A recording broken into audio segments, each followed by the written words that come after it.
बहन कुमारी अनीता जो हमारे घर की बेटी है, हमारी क्षेत्र की बेटी है, उनको जिताना है और बाहरी को भगाना है। बाहरी को इसलिए भगाना है कि वो बहरूपिया है।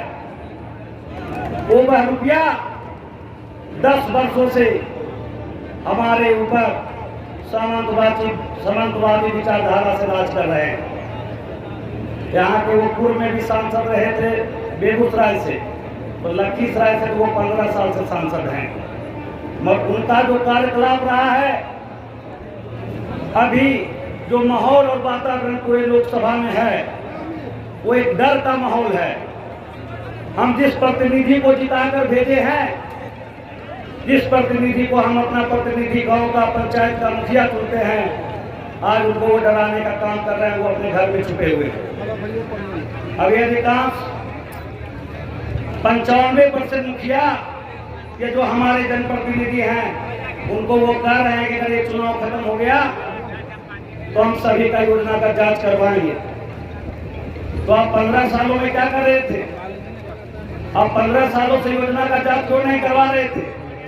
तो ये भी मोदी जी की तरह का भाषा बोलते हैं। जैसे मोदी जी आए से 10 वर्ष पूर्व, 11 वर्ष पूर्व एक सपना दिखाए थे पूरा देश को। एक ट्रेंड चला हुआ था पूरे देश में कि लोग मोदी मोदी मोदी मोदी का माला जपने लगे थे। एक ऐसा झूठ फैलाया गया था पूरे देश में, एक ऐसा सपना दिखाया गया था जिससे लोगों में ये विश्वास दिला दिया गया था कि अगर हमारी सरकार आएगी तो हम 2 करोड़ रोजगार देंगे, अब सबका साथ लेंगे, सबका विकास करेंगे, देश और विदेश से काला धन लाएंगे और गरीब और अमीर को 15-15 लाख रुपया देने का काम करेंगे, युवाओं को 2 करोड़ रोजगार देंगे, मुफ्त में गैस सिलेंडर देंगे, 200 यूनिट बिजली का हम फ्री देने का काम करेंगे। इसलिए साथियों, समय तो बहुत कम है और बातें बहुत बड़ी है, मगर बस शॉर्ट में मैं यही बोलना चाहूंगा कि लड़ाई कोई देश की लड़ाई से कम नहीं है। ये लड़ाई संविधान बचाने की और आरक्षण बचाने की लड़ाई है। ये देश को बचाने की लड़ाई है। ये सरकार आरक्षण समाप्त करना चाहती है। ये गरीब विरोधी सरकार है। ये दबे कुचले शोषित वंचित लोगों की विरोधी सरकार है। आप देखें कि कैसे हमारी बहन इंडिया गेट पर, जो हमारी बेटी, हमारी बहन, हमारी घर की बेटी थी, कैसे बिगड़ा रही थी, कह रही थी कि हमको न्याय चाहिए, हमारे साथ कुछ गलत हुआ है, आप उसकी जांच करवा लीजिए। मगर मोदी सरकार का छू नहीं बोला और इनका सांसद जो तानाशाह सांसद था ब्रिजभूषण सिंह, उन्होंने कहा कि अगर फिजा बदल देंगे, अगर हमारी कुर्सी गई तो हम फिजा बदल देंगे। और वो कहा कि हमारी दबदबा है और हमारी दबदबा रहेगी, और मोदी सरकार को झूठा पड़ गया। आपको पता होगा कि हमारा देश 200 वर्ष तक गुलाम रहा। ऐसा अंग्रेज के शासन में भी नहीं हुआ कि हमको अपनी आजादी के लिए लड़ने के लिए रोका जाए, हमको अपनी स्वतंत्रता के लिए रोका जाए। आज हमारा किसान जब आंदोलन कर रहा है, महंगाई की मार झेल रहा है, तो सड़कों पर 2-2 फीट का कील ठुकवा दिया गया, उनको आंदोलन करने से रोका जा रहा है।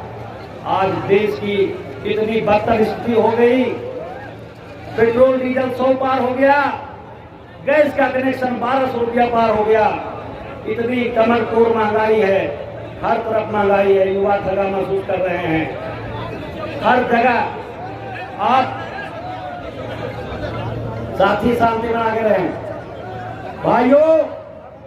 आज देश उस चौराहे पर खड़ा है जहां अगर हम आप निर्णय नहीं लेते हैं, आप एक सुने होंगे, अभी एक नया ऑडियो आया है। आनंद सिंह कहते हैं कि कौन है अशोक महतो, हम नहीं जानते। अरे आप तब नहीं जानते जब अशोक महतो का गैंगस्टर रहता। आप गैंगस्टर हैं तो कैसे जानिएगा कि कोई अशोक महतो कौन है? इसलिए आप हमारी घर की बेटी, हमारी घर की बहन कुमारी अनीता को आप एक एक वोट लाते छाप मत देकर विजयी बनाने का काम करें। साथियों, हमारे चानन से आए हुए, सुजगरहा से आए हुए जितने भी भाई साथी हैं, मैं उनका विशेष अभिनंदन करता हूं कि आप कैसे आए हैं हमको पता है। आप इसलिए हमको पता है कि आपका जो आने का साधन था वो छीन लिया गया, आपका ट्रेन का ठहराव छीन लिया गया, आपका जो हमारी बच्ची, हमारा बच्चा, जो हमारा मजदूर देवता से, गोपालपुर से, कुंडर से, लाखू तक से, महलेटा से, मानपुर से, तिताई तक से जो लोग आते थे, और वो आने के बाद लखीसराय में 400 का मजदूरी करके चारण वापस चले जाते थे। पीली अभयपुर से लेके वहाँ आपका धराधा तक जो साथी गरीब थे, जो बच्चा पढ़ना चाहता था, ट्रेन पकड़ के आता था और कोचिंग करके घर वापस चल जाता था। एक साजिश के तहत कोरोना काल में उनके ट्रेन का ठहराव को रोक दिया गया और कहा गया कोरोना के बाद ट्रेन का ठहराव चालू कर दिया जाएगा। वहाँ ट्रेन का ठहराव चालू नहीं हुआ। क्यों नहीं चालू हुआ? हम जानना चाहते हैं, आपसे पूछना चाहते हैं कि आपका ट्रेन का ठहराव जब उठ गया तो आपका ट्रेन का ठहराव क्यों नहीं हुआ? इसलिए कि आप दले कुचले शोषित वंचित क्षेत्र से आते हैं और बाकी जगह का ट्रेन का ठहराव बहाल हो गया। आपका आवाज उठाने वाला कोई नहीं है। आपका आवाज जो उठा सकता है वो सामंतवादी विचारधारा का लोग आपका वोट लेके लोहिया कभी कहे थे। लोहिया का एक बात याद आती है मुझे आज कि लोहिया कहे थे कि छोट का वोट छोट का राज, यहाँ छोट का वोट मोट का राज हो रहा है। इस बात को समझने की जरूरत है भाइयों, आपको जागने की जरूरत है, आपको ये समझने की जरूरत है कि आपका अधिकार छीना जा रहा है, आपका हक मारा जा रहा है, आपके हाथ में सब कुछ है।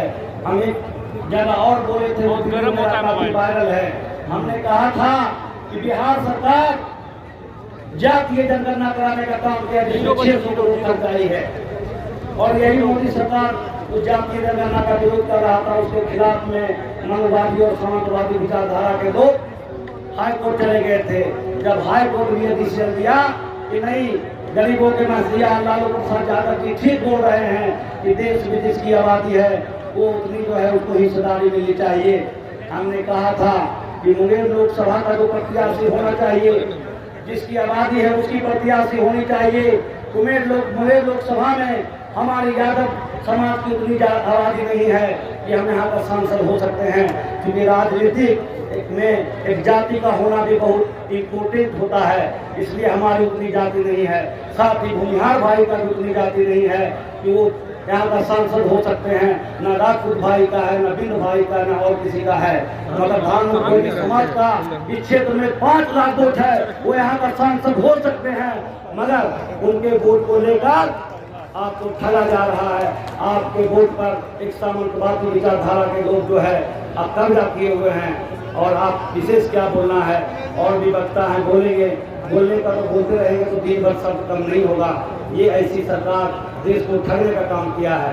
इसलिए भाइयों और भी वक्ता बोलेंगे, जो हमारे मुख्य अतिथि हैं आ रहे हैं, बहुत एक बात और उठाएंगे, एक बात और बोलना चाहेंगे कि हमारे कदरा महकुल के लोग आए हुए हैं, बीजी बाजार के लोग आए हुए हैं, उनके साथ भी ठगी हुई है। उनकी जमीन बार एनटीपीसी के तंत्र पर लेने का काम किया। एक कहावत हम बचपन में सुनते थे कि बेटी और रोटी का लाभ होता है। कोई भी किसान अपना जमीन पैसे के चलते नहीं बेच देता, या तो बेटी की शादी में बेचता है या बीमारी में बेचता है। अगर किसान को आप 1 करोड़ रुपए कट्ठा भी दे दोगे वो अपना जमीन नहीं बेचेगा। सरकार ने उसकी जमीन को ठगने का काम किया कि अगर हमारी आप जमीन दे दीजिएगा तो थर्मल पावर के आधार पर आपका हम एनटीपीसी खोलेंगे और आपका क्षेत्र का जितना भी नौजवान है 1 से 2 करोड़ लोगों को रोजगार मिल जाएगा। बहुत साजिश के तहत उस एनटीपीसी को सोलर पावर में कन्वर्ट कर दिया गया। बिजली को उत्पादन होगा मगर आपको रोजगार नहीं मिलेगा, इसलिए कि आपका क्षेत्र पिछड़ा का क्षेत्र है, आपका क्षेत्र दबे कुचले शोषित वंचितों का क्षेत्र है। आपको रोजगार ये नहीं देगी सरकार। आज सारा प्राइवेटीकरण हो गया। साथियों, अंत में कुछ साथी कुछ मांग किए थे, हम अपने माध्यम से उस बात को रख देंगे कि अगर हमारी सरकार केंद्र में आ गई, हमारी सरकार अगर केंद्र में आ गई तो जितना भी ठगी के शिकार जो चिट फंड कंपनी जो हमारी गरीब जनता को ठगने का काम किया है, चाहे वो सहारा का पैसा मोदी कितना दिखा ले, उस सहारा का पैसा उगलवा लेंगे। बहुत बहुत धन्यवाद।